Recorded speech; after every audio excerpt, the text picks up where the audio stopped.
我是剑宗最废物的大师姐，闭关修炼多年，归来仍是筑基。师尊因我蒙羞，师弟谈我色变，未婚夫宁受天雷也要恢复自由身。可没人知道，我其实是猥琐发育了300年的渡劫七剑秀。宗门大比这天，我淡定地坐在首席弟子的位置，听众人骂我德不配位。岂料下一瞬邪魔乱世，竟是要毁了飞升的登天梯。混乱中，众弟子吓得四处逃窜，唯有一人逆风而行。我气得六神无主，起手便是万剑归宗。魔头竟敢毁我道心！看见！大家好，欢迎收看皮皮听书。巫灵，我确实很喜欢你，但……谢修竹不忍地闭上眼。但前路漫漫，你只会是我的累赘。注意看，眼前这个男人叫谢修竹，是药王谷少谷主，也是名副其实的医道天骄。就在1分钟前，他还是我的未婚夫。你是女子，比较看重脸面，这解除婚约一事，待会便由你来提。阿玲，放手吧，莫要纠缠。他一番话说得情真意切，微微泛红的眼眶格外惹人心疼。于是我点了点头。好的，我纠缠。如此甚？什么？谢修竹欣慰的笑容僵在脸上。我认真的重复，我说我要纠缠。我好爱你，我离不开你，一想到以后我的身边没有你，我就痛苦的像是要死掉了。我猛地拔高音量，神情凄切地跪倒在地。周遭弟子听到动静，纷纷投来目光。谢修竹先是错愕，再是迷茫，最后眼底多了一丝犹豫。也对，一个此生都无法结丹的废人，离开他又该如何呢？正当谢修竹弯下身子，打算将我扶起时，我却突然拉开距离。再仔细一看，那张脸上哪有泪痕？我面露讥讽，陪你演会儿你还真信了。我说大善人，你这么舍己为人，当年在秘境中怎么还拿我？巫灵！谢修竹双眸淬冰，厉声打断。我本念及旧情，不忍你丢了面子，更不忍无上剑宗因你难堪，这才来与你相商。你怎么如此不知好歹？当年之事本就是意外，你又何必再提？我忽然发笑。谢修竹，你真是将道貌岸然这4个字展现得淋漓尽致。你与我的婚约是立过誓的，若要解除，须受32道天雷。你口口声声为我，为无上剑宗，可背地里却满是算计。你明知我至今仍是筑基，却还是想让我扛下天雷。怎么？我活着爱你演了，想让我死吗？我骂你有错吗？弟子知错。大殿内，我被宗主用威压死死按在地上，姿势滑稽又可笑。听到我低头认错，药王谷谷主这才重新露出笑容。哎，你这丫头，什么错不错的？修竹想解除婚约，本就该受这32道天雷。但既然你愿意带他受过，那老夫便多谢你了。宗主，告辞。一众老头左拜右拜，待谷主离开，祥和的气氛瞬间被骂声取代。我呸！他把我们无上剑宗当什么了？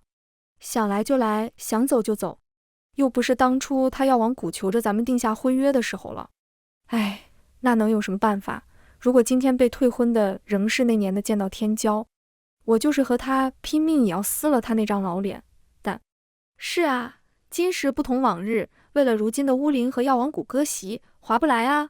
Hello，本人来喽。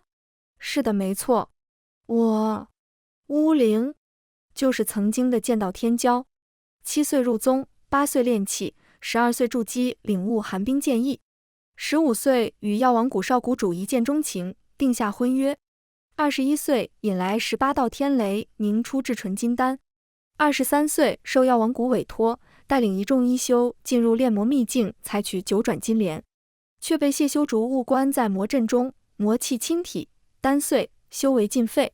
待我醒来后，师尊亲自将我送去悔过崖。宗主携众长老以一种极具压迫力的阵型排开，齐声问：你可知错？我不解反问：弟子何错之有？哦，原是我太过逞强，自不量力地带领药王谷一修前往炼魔秘境采集9转金莲，又误打误撞释放出魔气，害得药王谷数名一修惨死，是我罪孽深重。至此，天骄陨落，无上剑宗只剩下一位永远无法结丹的筑基期大师姐。起初提起巫灵，世人无不惋惜，他们都说碎的不只是金丹，还有我的道心。每次听到这种言论，我都会攥紧拳头，冲着天空大喊：算你们说对了，然后冲回房间，发出哞哞的哭声。以上是专门对外开放的删减版内容。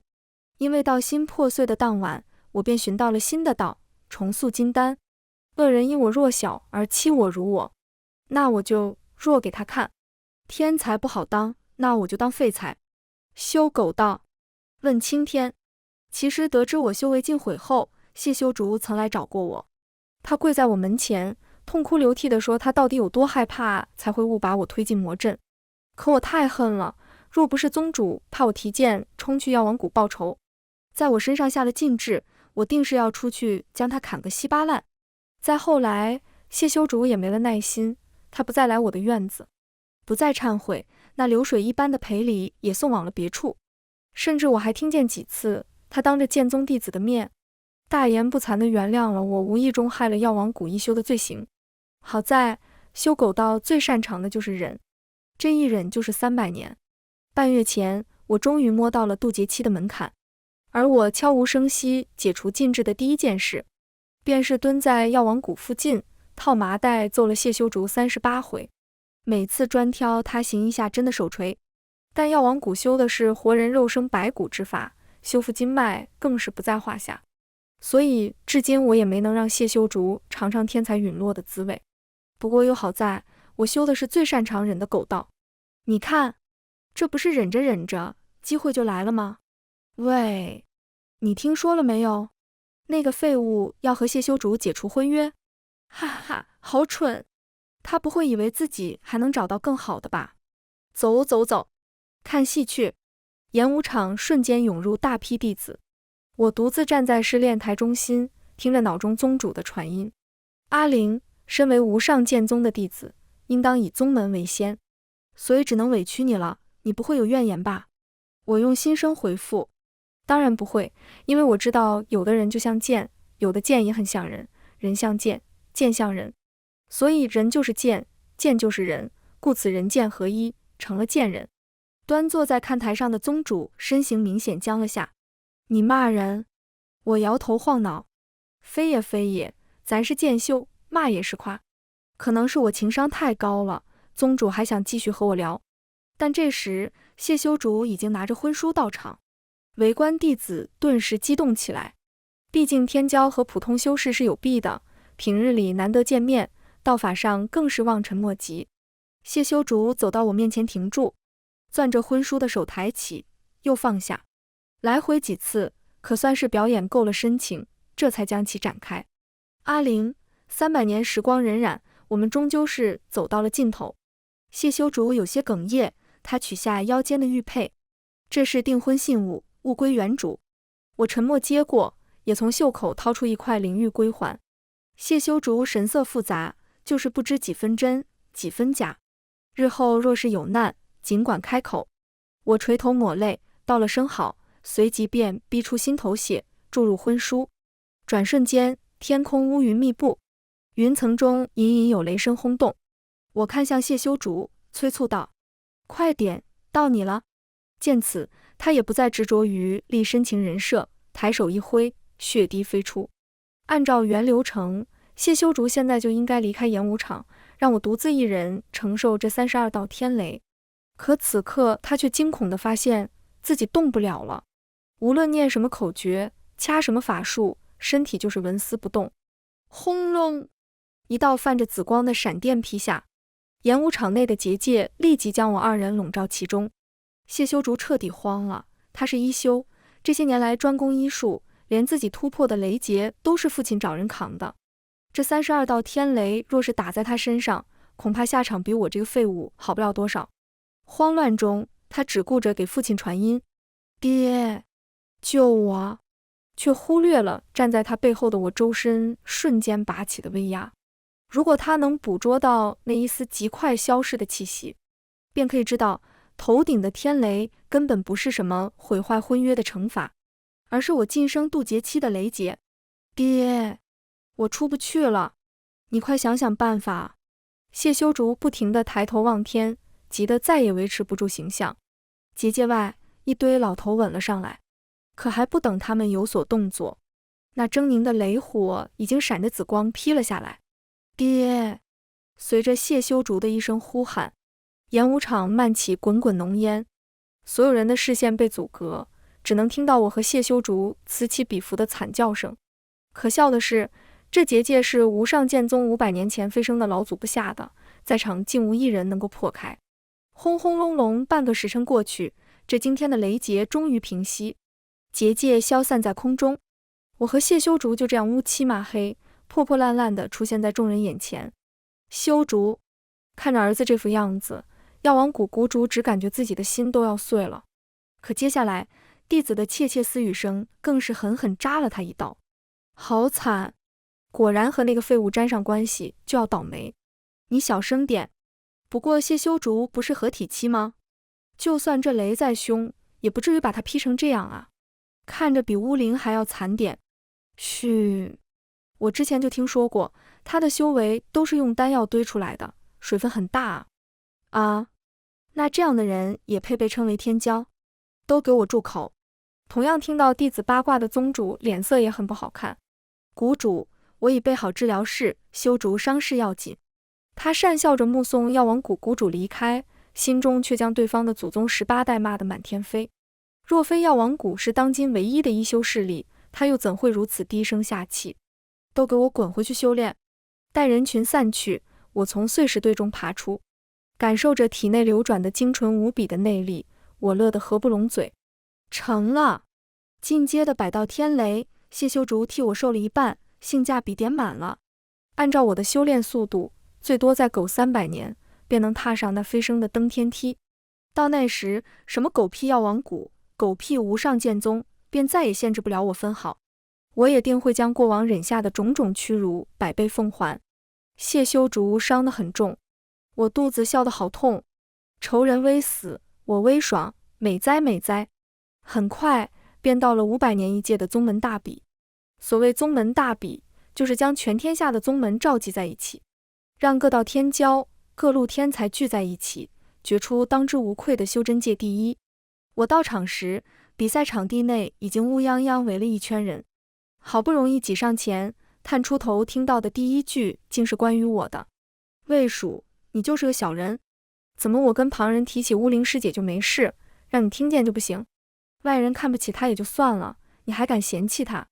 你怕不是忘了，你本是被父母抛弃在河里的弃婴，若不是巫灵师姐发现了你，又把你带回无上剑宗，你早就不知道死哪去了。骂人的修士一身蓝袍，腰间挂着一块和田玉牌，玉牌上一个大大的药字，直接表明了身份。周遭窃窃私语声渐起，无上剑宗竟然和药王谷骂起来了。唉，要我说这魏蜀确实不像话，虽然那位已经废了，但好歹身份在那摆着，就算他再不情愿，今日这等场合也该忍着。也有同宗弟子帮魏蜀说话，可魏师兄也没说错啊，巫灵入宗300余年，至今仍未突破筑基期，就算他曾是天骄，助我无上剑宗扬名，可他虽丹后，也令我宗备受嘲笑，这样的人确实不配被称为大师姐了。被众人灼热的目光锁定，魏蜀也不敢轻举妄动，两人便僵持在原地。这时又有人朝身侧低声询问：道友，你可知那药王谷弟子是谁？他为何要帮巫灵出头？女修嗑瓜子的动作不停。哦，你说他呀，他是当今1道第2人，药王谷的首席弟子。席初阳与巫灵自幼相识，关系甚笃。原来如此，道友你怎么了解得如此详细？因为我就是巫灵啊。原来你就是巫灵。反应过来不对，那人身形一顿，猛地拔高音量，在场所有人都被他吸引了注意，魏蜀反倒是松了口气。见无法再隐藏下去，我反手将瓜子收起，甩了甩衣袖，大步向前。初阳，许久不见，近来可好？席初阳眼睛一亮，巫灵师姐，我很好，在人间游历100年，收获颇多。刚寒暄几句，身后便传来一声怒斥：巫灵，你身为无上剑宗弟子，竟眼睁睁看着旁人羞辱我宗，不仅不为宗门着想，还与这居心叵测之人相谈甚欢。今日之事，我必定要上报宗主，你且等着受罚。回过身，只见魏蜀双眼瞪得浑圆，面上燃着滔天怒火。许是涉及到无上剑宗内部，周遭弟子立刻安静下来。出阳，改日再续。我淡定的告别，旋即一闪，瞬间立于魏蜀身前。他讥讽一笑：怎么还想教训我？你最好掂量一下自己几斤几两，我可不会手下留情。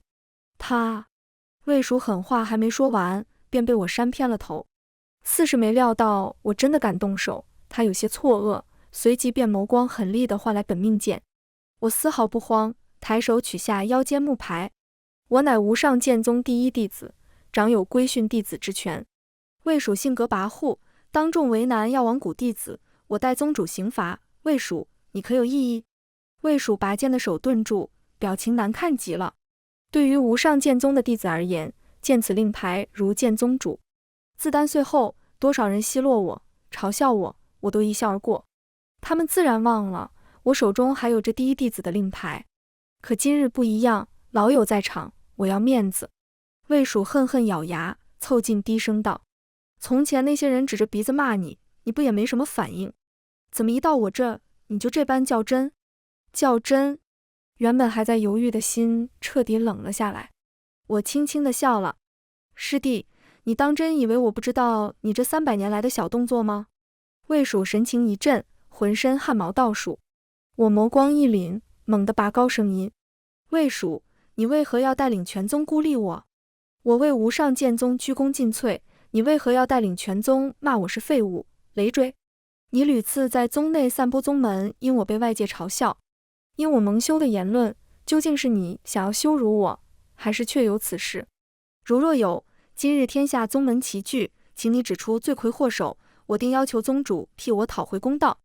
我长袖一甩，一颗投影石飞出，半空中立马播放起近300年魏蜀说我坏话的片段。在场多数都是年轻弟子，还没被权力污染，正值热血之时，最看不惯的就是这部平事。此刻听见我字字泣泪，又听席初阳讲述我魏剑宗为师门弟妹做出的贡献，当即就讨伐起魏蜀。然而就在各宗弟子乱成一团时，宗主们到了。何人敢破坏宗门大比？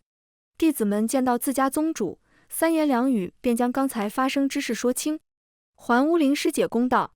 众弟子目光灼灼地盯着无上剑宗等人，可却始终有一道如毒蛇般阴冷的视线停留在我身上。空气逐渐凝固，突然宗主动了。正当所有人都以为魏蜀必定受罚时，我却被一股力量掀飞出去，停滞在空中的那一秒钟，我想了许多，比如什么姿势落地比较优美，又比如宗主喜欢什么颜色的麻袋。轰！乌灵师姐，2道声音同时响起，接着一白一蓝2道身影又齐齐冲向我落地之处。有人惊呼是谢修竹，席初阳和谢修竹几乎是同时赶到，他们一人架起我一边胳膊，便想将我抬走。可就在这时，宗主开口了：乌灵，你可知罪？那声音与300年前重叠，我气血翻涌，差点就压制不住体内修为。弟子何错之有？300年前因你逞强害了药王谷数名一修，至今仍无悔改，现又偷录下你师弟劝诫你改邪归正的画面，恶意拼凑引导其他宗门弟子为你出头，此罪你可认？先前因我而沸腾的弟子，早在感受到宗主大成期的威压后便冷静下来，此刻听闻我害了人，那些正义的眼刀子纷纷反噬过来。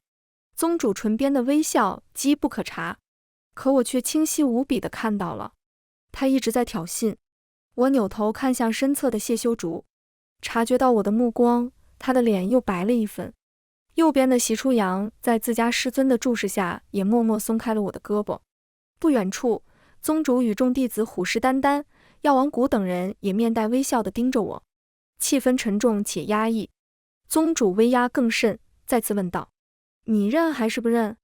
我仿佛被一座永远也无法掀翻的大山压住了。不认，我暴露修为，我的仇人更会迫不及待地暗死我。认了，我害人之事便会传遍天下，往后为自己证明也会极难。抉择片刻，再抬头，我又换上那副嬉皮笑脸的模样。认，宗主，我现在就回悔过崖反省。说罢，我便晃晃悠悠地欲起剑，似是落荒而逃。我等竟是被这恶女给利用了。呸！活该她修为尽散。对不住啊，魏师兄，是我等误会你了。众弟子又恢复成其乐融融的场面。咚咚咚，开天鼓响，宗门大比正式开始。然而，就在第一组弟子登台比试时，地底下突然传来一声仿佛要震碎天地的巨响，旋即一阵黑雾从四周漫出，众宗主面色大变。不好，是封魔震碎了，邪魔主要现世了。闻言，各宗弟子顿时乱作一团。邪魔主可是极其嗜血的魔头，增生时百名修士，残暴至极。若是被他抓到，轻则修为尽废，重则尸骨无存。快进阵内！几位宗主联手开启了保护阵，弟子们纷纷涌来。岂料烟雾散去，魔头并未出现。可紧接着，矗立数万年的登天梯发生剧烈动荡。有人很快反应过来，他要毁了飞升的登天梯。邪魔主被封印前已达仙境，18位渡劫期的老祖以身为引才能将其镇压。如今魔头再度现世，没人知他深浅，谁也不敢拿命犯险。刹那间，众人神色各异，但都不约而同地透露出一种情绪：绝望，令人窒息的绝望。就在沉默愈演愈烈时，在场所有弟子的佩剑突然爆发出强烈的嗡鸣，下一瞬便齐齐飞向天空。不远处，一道身影急速掠来，只见那女子脚踏破剑，发带飘扬，一个抬手，半空中悬着的剑就散发出阵阵寒意，对准邪魔主蓄势待发。魔头竟敢毁我道心！看剑，话落，万剑齐发，属于渡劫期的威压倾泻而出。众弟子懵了，什么？废物大师姐竟是渡劫期？这是万剑归宗？有弟子认出这招式，还有寒冰剑意。席初阳补充道：可他不是已经……人群中魏蜀不可置信的呢喃，可回应他的唯有半空中激烈的交战声。满身黑气的你，怎敢触碰圣洁的他？再吃我一剑！我气得六神无主，已经顾不上隐藏修为，直接唤出本该碎裂的本命剑，双手握住剑柄，高高举过头顶。下一秒，一个巨大的蓝色剑影出现，斩！我用力一挥，剑影直奔邪魔主而去。他躲闪不及，只能停住毁坏登天梯的动作，旋身抗住这一下。小丫头，你我相伴300年，怎地如此不讲情面，上来就动手？邪魔主不怒反笑的态度，让底下众人摸不着头脑。魏蜀却是眼前一亮，我知道了，他入魔了，一定是巫灵丹碎后与魔头勾结，才能恢复修为。他……然而话未说完，就被一直龟缩在宗主身后的师尊一巴掌扇偏了头。这次无需引导什么，众人嫌恶的目光就纷纷扫向魏蜀。席初阳更是狠狠啐了一口：你个小人，还敢污蔑巫灵师姐？放眼整个修真界，谁不知道他乃是绝世天才，修炼如饮水，旁人几年才学会的东西，他看一眼就能领悟，其天赋令天下修士望尘莫及。我师父曾言，只要巫灵师姐能够坚定道心，重塑金丹，往后只会比从前更顺。如今显然他已经过了心里那道坎，又和谭羽魔为伍。还是说，你觉得你比药王谷谷主更权威？话音落地，一众挂着要自排的弟子怒目而视。魏蜀慌了，连连摆手反驳：我可没这意思。但随即他似是又想到了什么，眸中划过阴狠：席初阳，你这么护着巫灵，难道就不心虚吗？你为他说话的时候，可有想过被他害得尸骨无存的药王谷一休？你的同门前辈在喊冤啊！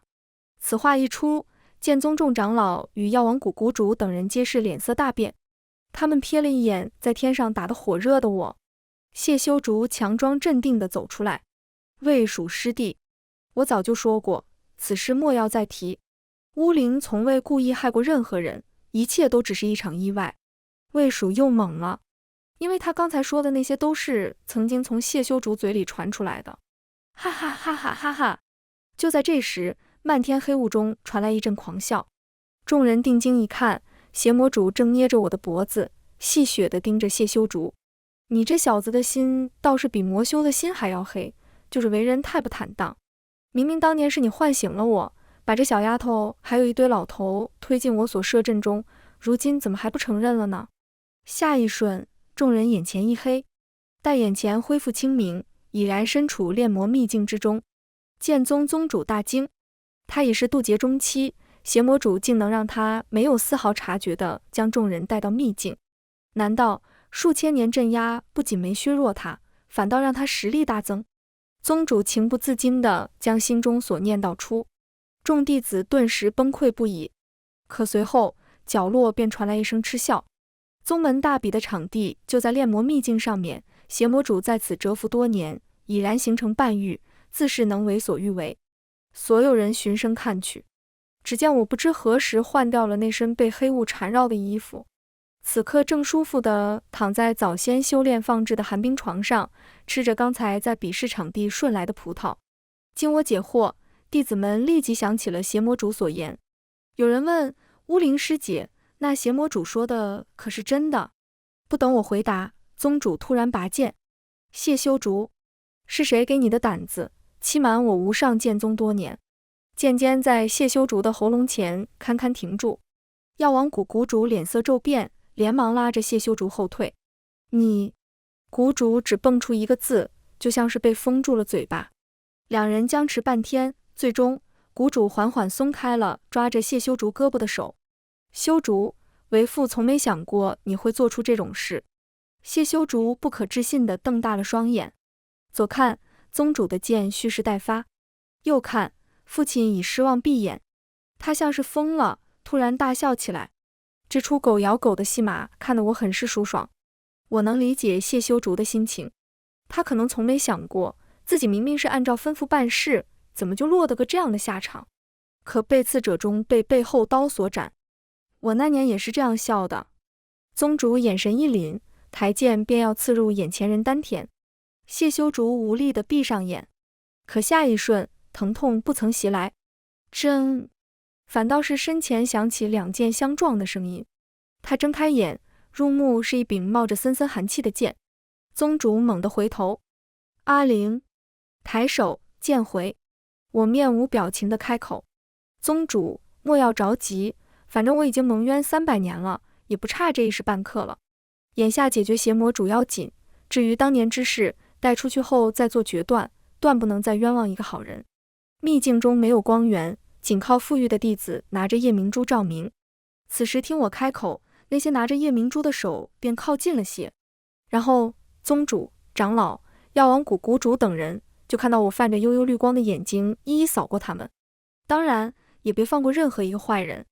听懂我意思的沉默了，没听懂我意思的沸腾了。最终我们决定由宗主们带领各家弟子分头行动，而我自是不愿迈入无上剑宗的大部队，毕竟等会儿可能会有人来灭我的口，我得给他们行个方便，因此便一人前行。望着我的背影，宗主与药王谷谷主无声的对视，一触即分的瞬间，眸底杀意翻涌。可令我没想到的是，第一个找到我的竟然是谢修竹。阿灵，魔阵处，谢修竹见到我时神情极为复杂，眼中有懊悔，有不甘，有埋怨，亦有一丝说不清道不明的情愫。你为什么要救我？谢修竹纠结了一会儿，才问出这句话。你不会是想听我说我还喜欢你吧？谢修竹表情错愕，似是心中想法被人拆穿。我忍无可忍，抬脚便将他踹进魔阵当中。就为了现在？我直直地盯着他，就为了让你体会和我一样的痛苦。魔气侵体，经脉寸断，眼睁睁地看着自己的修为倒退。如果运气好，就能和我一样做一个碎丹的废物，但要是运气不好，不知道，反正我的运气很曼妙。啊！阵内传来谢修竹的嘶吼，但很快他就连声音都发不出了。第二个找上来的是药王谷谷主。他第一眼便看见了魔阵中痛苦的谢修竹。你这妖女！你！骂声戛然而止，因为我的手中握着的凌霜剑已经指在他的额头。他下意识催动储物袋中的灵气，却毫无回应。低头一看，原本在腰间挂着的储物袋早就不翼而飞。现今的医修天赋都很一般，药王谷谷主活了1000岁也才大成7圆满。此刻对上我的剑，说不慌是假的，但他自认为自己掌握了一些不为人知的秘密，便有了些底气硬撑。你真的相信是修竹无意害了你吗？谷主突然拔高声音。我动作稍有迟疑。倘若我说是有人要你死呢？我的剑缓缓垂落。好孩子，你……噗呲！谷主试图拉近关系的笑容凝滞在脸上，他低下头，那泛着寒芒的剑已经将他捅了个对穿。你不想知道？噗呲！谷主一口鲜血喷出，我又将剑捅得更深。我想知道啊，所以200年前我就调查清楚了啊。师尊，宗主，别藏了！拔出剑，我把剑在谷主身上抹了几下，直到血迹消失不见，才将人抓起，扔进魔阵，送他们父子俩团圆。这期间，周遭依旧空荡荡的。我眸光一凛，抬手挥出一道剑气。呵呵，以为我诈你呢？碎石飞剑，2道人影狼狈地从石头后面窜出。师尊见了我，表情讪讪，眼底尽是纠结。宗主倒是面色如常。入狗道后，我在这修炼了300年。我刚才只说了，这里是邪魔主的半个领域，却没说我的神识气息也遍布秘境。这2人与谷主前后脚来到魔阵附近，许是想探探我的实力，又或者是想趁我们打起来时给我致命一击。但他们没想到，我根本没有取谷主性命的打算。阿灵，当年之事，我和你师尊也是无可奈何。毕竟药王谷势大，我是一宗之主，必须为宗内弟子着想，若是将他们得罪了，往后去哪请一休治病？宗主言辞恳切，仿佛真的是一个好长辈。如果我不知道他的真面目，或许也会有所动摇。宗主，魏蜀这具躯壳可被你养得满意了？我还是平日里那副大咧咧的样子，不知道从哪掏出个苹果啃上了。宗主却觉得空气中残留的寒冰剑意正顺着他的毛孔往身体里钻。什么意思？他表面疑惑，但本命剑已然悄无声息地出现在他背在身后的手中。他是渡劫中期，比我高一个境界，虽没领悟剑意，不过5五开应该没问题。我啃完苹果，又凭空拿出一个梨。不懂吗？那我给你讲个故事吧。从前呢，有个不要脸的剑难修，天资一般，但好在年轻时勤奋努力，结识了宗主之女，一步上青天。此后稳扎稳打，终于在700岁时当上了一宗之主。但一想到他的岳父、妻子都飞升了，他心里就不平衡了。或许从这时起，他便已经疯了。他开始寻觅天赋好的弟子或修士，年纪小的逐步培养，年纪大的直接夺舍，直到他把目标放在了新来的女弟子身上。他进步得太快了，那种毫不费力的感觉让他既心惊又窒息。所以剑南修决定提前夺舍，他联合了另外2个老鼠，将女弟子推进魔阵。可令他万万没想到的是，进入魔阵的女弟子不仅保住了命，神魂还强大无比，哪怕他多番打击折磨，都撬不开缝隙。于是他只能退而求其次，选择了够了。伴随着一声怒吼，一把剑直奔我喉咙而来。宗主仿佛一只发狂的老虎，整个头部涨得通红。他不管不顾地一次次发动攻击，各种符箓都朝我扔来。我反手撑起保护罩，寒冰剑意瞬间蔓延。该死，该死的天赋，该死的平庸！宗主边挥剑边呢喃。毕竟是越阶战斗，我的躲避逐渐开始吃力。我在等一个可以让我一击毙命的机会。呼！不多时，四周突然狂风大作，宗主连忙凝出屏障。就是这个瞬间，我撤掉保护罩，提剑便冲了上去。却不料宗主反而露出邪笑。阿灵，你真的很聪明，天赋也是1顶1的好。身影如鬼魅般迅速掠到我身后，但还是太年轻气盛，给了我可乘之机。他高高的举起剑，这次我不会再换皮了，我会顶着你的脸。剑毫不犹豫地从头劈下，一步步走上那登天梯。剑落，血珠连成串溅出。你……我微笑着收回替身傀儡，然后再次对准宗主的心脏捅了进去，接着是喉咙、肚子、天灵盖，挨个捅了一遍。宗主从最初的挣扎、自救，到最后的绝望、不甘，种种情绪都随着生命的终止消逝得一干二净。为防止他有什么秘术复活，我又拿出一个真空内戒，将尸体收了进去。忙完这一切，我才发觉师尊已经僵在原地许久不动了。阿灵，可能是察觉到我短暂停留的视线，师尊主动开口。我还没想好怎么处理他，便没应答。阿灵，我忏悔了300年，可愧疚还是在我见到你的那一刻喷涌而出。我知道你怪我，我身为师尊，助纣为虐，实在可恨。我此生能看到你恢复修为已然无憾，若你下不去手，我便……说着，师尊便捡起宗主掉落的剑，打算自行了断。我从没怪过你。听到我的声音，师尊的剑停住了，他欣喜地抬起头，却见我满足地笑了。因为我最恨的就是你。没错，如果没有你把我带入宗门，我或许只是个普通的农女，一辈子循规蹈矩，忙活在田地里。可我没见过好，便会以为与大家一样的就是好。但我因你见过仙人之姿，明白自己的天赋卓绝，曾几何时，我无比感谢你对我的好，可却忘了，你是唯一一位金丹期的长老，唯一一位在金丹期就能执掌一锋的修士，唯一一个能与宗主平起平坐的人。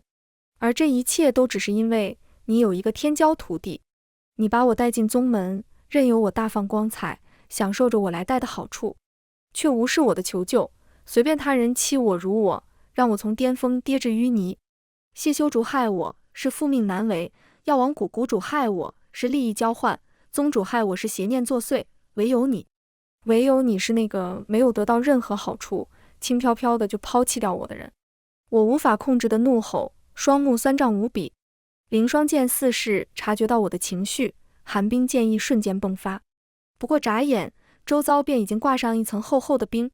待我默念几遍清心咒冷静下来，却发现师尊已经七窍流血，倒在地上了无生机。我收回外泄的渡劫期威压，犹豫片刻，还是帮他施了个清洁术，让他走得体面些。魔阵之中的两人也彻底失去意识。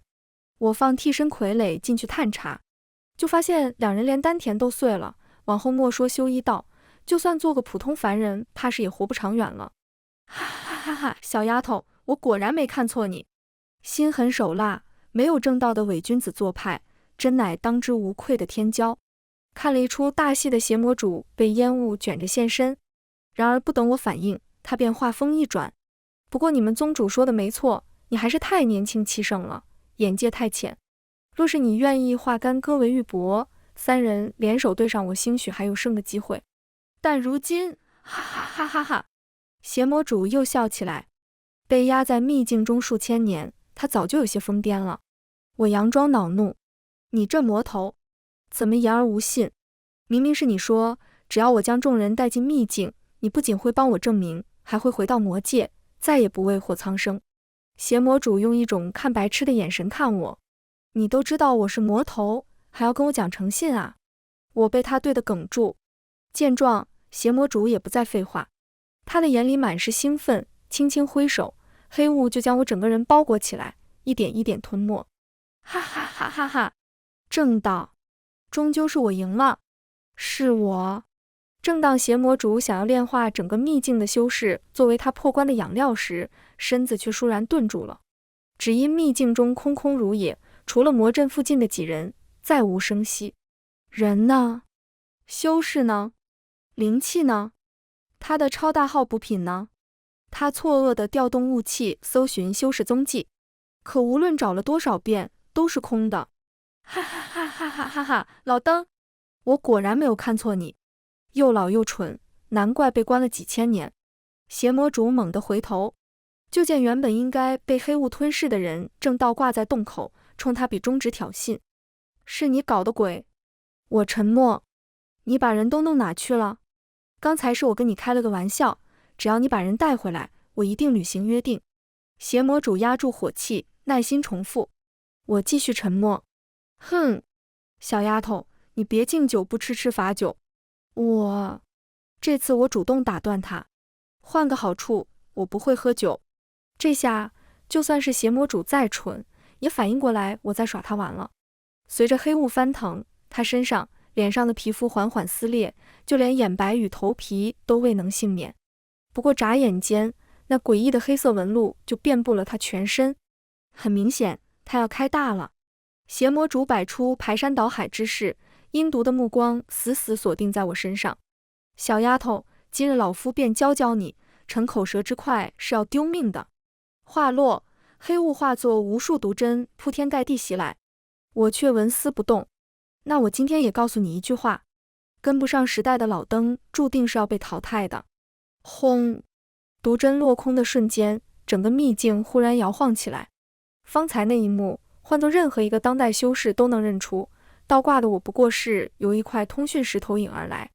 之所以是倒挂着的，也是因为我不小心把石头摆反了。而做这一切的目的，都是为了吸引邪魔主的注意。你要做什么？邪魔主有些慌了，他发现数千年前那种灵魂被锁住的感觉再度袭来了。让我猜猜，你为什么走到哪都有一阵黑雾呢？是不是因为力量不够，本体还无法冲破镇压啊？邪魔主目眦欲裂，不停地张望四周。你在哪？给我滚出来！有本事就出来单挑啊！怪我装蠢，装得太像了。此刻，身处秘境下18层的我叹了口气，随后干脆利落的一剑刺入阵眼中。邪魔主愣住了。你要放我出来？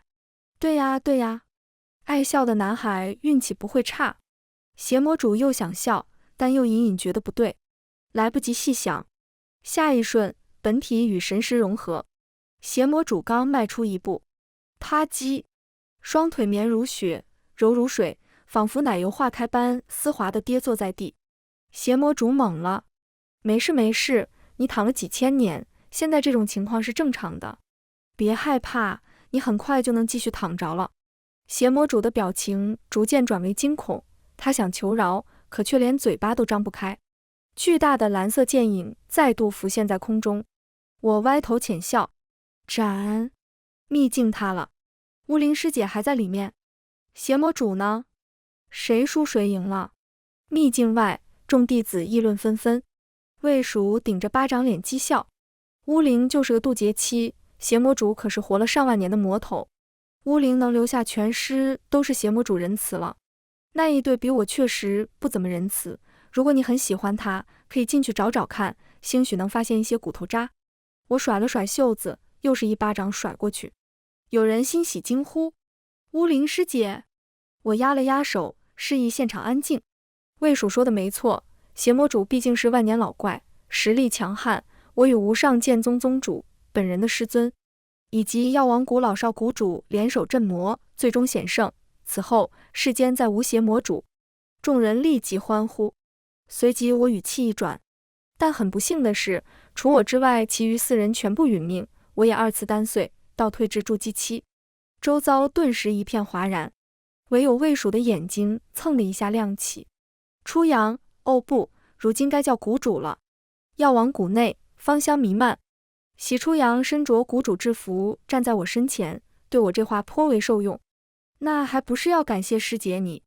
四目相对，乘风轻笑。其实那天在宗门大比上，我说谎了。我与习初阳根本就不是什么自幼相识、交情甚笃，而是相看两厌的仇敌。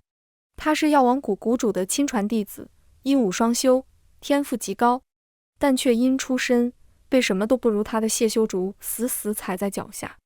而我恰好又是谷主选中的，日后保护谢修竹的剑。